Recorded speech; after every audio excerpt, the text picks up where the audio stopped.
Getting ready. Hey people, Flying Soul still alive from somewhere in Altai region. I'm with my homie here, Anton. I introduced him some months ago, almost 1 year ago. It was the first time, right? At university. You can watch a video if you just scroll on my videos too. So he invited me to go to a Russian village. So it's Padoynikova is the name, and it consists like about 1,000 more or less. We went, let's say here, because we are almost where we are going to. We went here to drive my wife with our daughter to her grandmother. To her grandmother, yes. And tomorrow we will go back with my friends, and my wife will. Yeah, he just need company, so they say I don't want to go back alone. So if you have time, you can come with me. I say, why no? It's a weekend now. I'm free. So yes, I decided to go with him. So we are going to spend like a night there. I hope that I will show you something interesting, because it's the first time for me to go to a Russian village. Though he told me that it's not the unique Russian village, but still it's quite small. Like 1,000 people more or less live there. But they still have like a bad internet connection, but they have it. Next time will be without internet connection. It will be even more interesting. In taiga. Yes. And I hope to also to talk with some locals there. It could be also interesting. So I just wanted to show you here around a little bit before we go to the place. That we actually are in the middle of nowhere. I mean, you can see there is only nature here.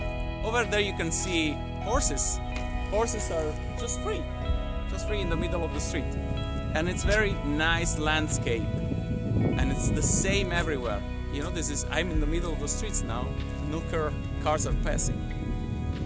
And animals just live free. So we just stop for a while, just to refresh ourselves. Like it will be like in less than an hour we will be at the place. And later I will show you something there. So stay tuned.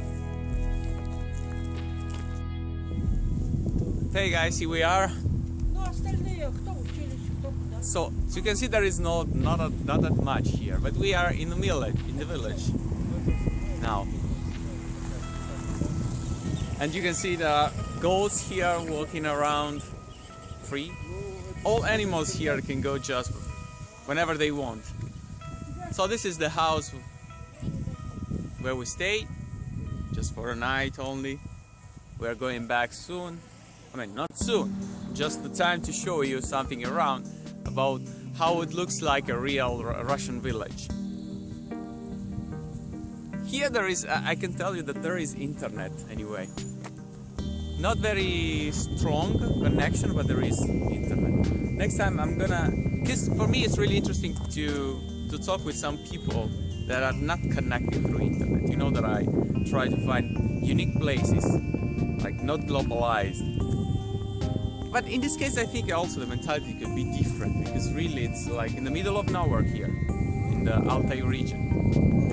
So now we are going to walk a little bit, and I will show you just the main street, and we will walk through let's say the center of the village, okay? Stay tuned.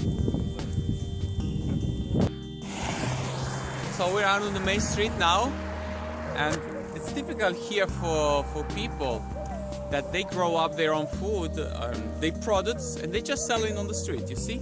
They put like a small bench, and they put all the products there, because the people who are passing by, they just stop and can buy like real natural food that they sell on the streets.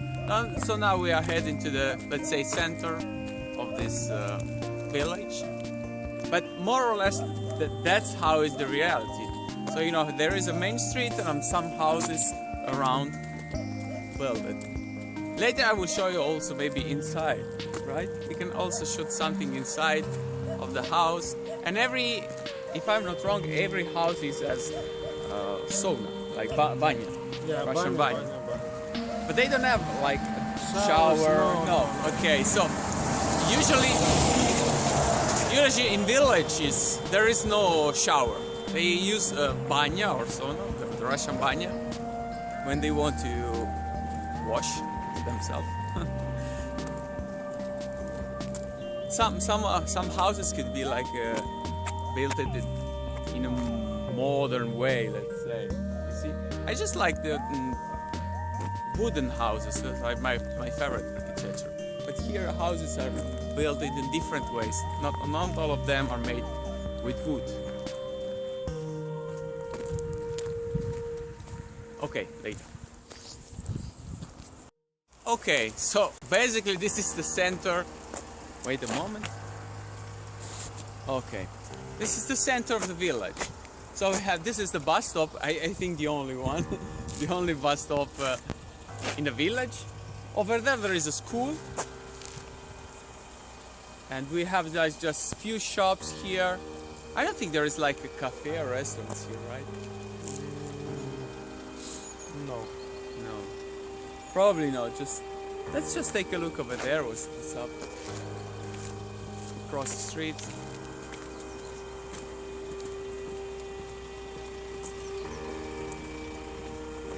So we didn't actually meet any, let's say, young people. Maybe all really young. We just met a girl who is 14 years old. Just coming here. It was funny. It was funny. Yeah, just say that. When we started to talk to her, she was afraid.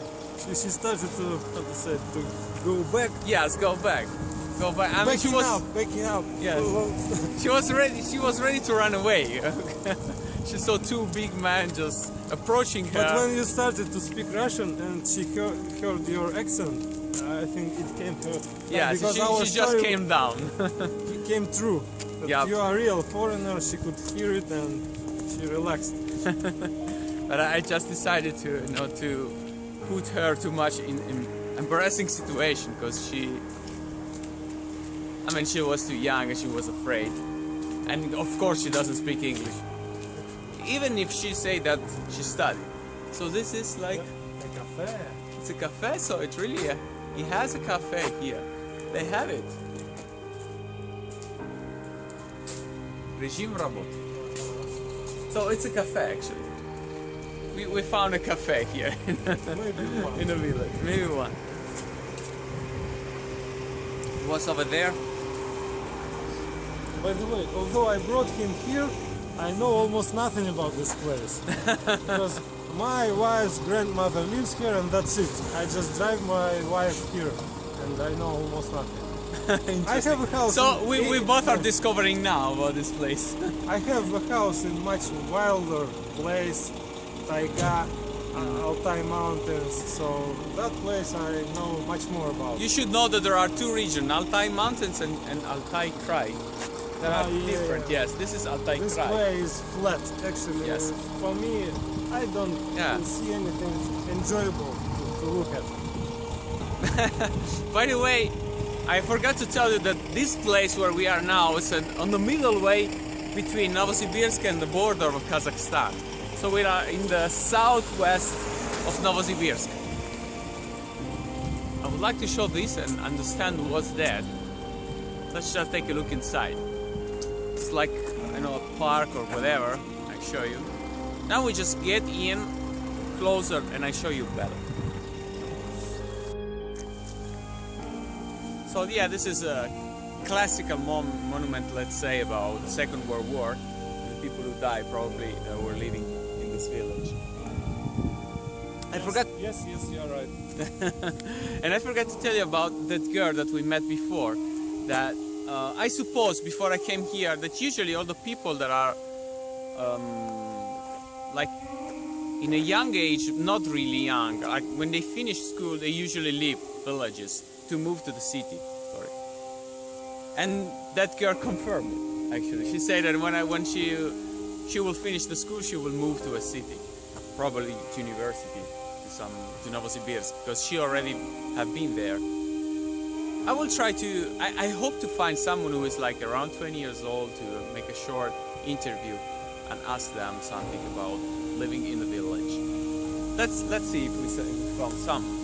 Today is Sunday, so there should be lots of people around because it's Sunday, but actually it's empty. All the people are living in the houses because they have a typical rural life and selling product on the streets. So, take it.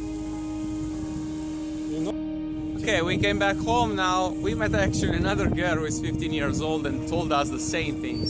Unfortunately, I couldn't film her because they are really afraid when they find people on the streets. It's you know, there's such a place it can be dangerous for them, and also because they are so young.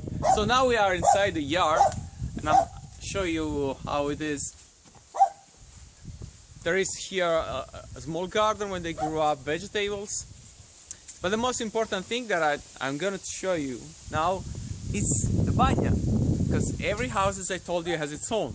So this one is the old one, and on the other side they are, you see over there, they are building the new one, and that's the only way for them to have a shower, because they don't have a shower. So this is a very small door, and inside you see everything is prepared if you want to.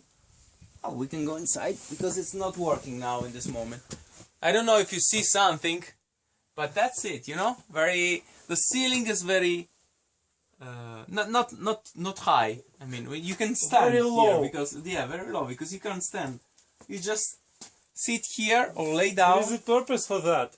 It's to decrease the volume to make it easier to warm up. Yes, because it will be faster warm up. So basically that's it. But anyway, look at the new one. It's higher. Ah, yes. Nobody gives a shit about the new one is higher. how Yes. fast it is. But I think because it lacks also of the floor. There is no floor. Probably later there will be a floor too. Yeah, of course. I think the best way to enjoy banya is during the winter, as I showed in my previous video. And you see the bathroom. That was the old bathroom outside. In the past, only outside there was a bathroom. Now there is also inside. But usually in the past it was just people couldn't how to say, just realize.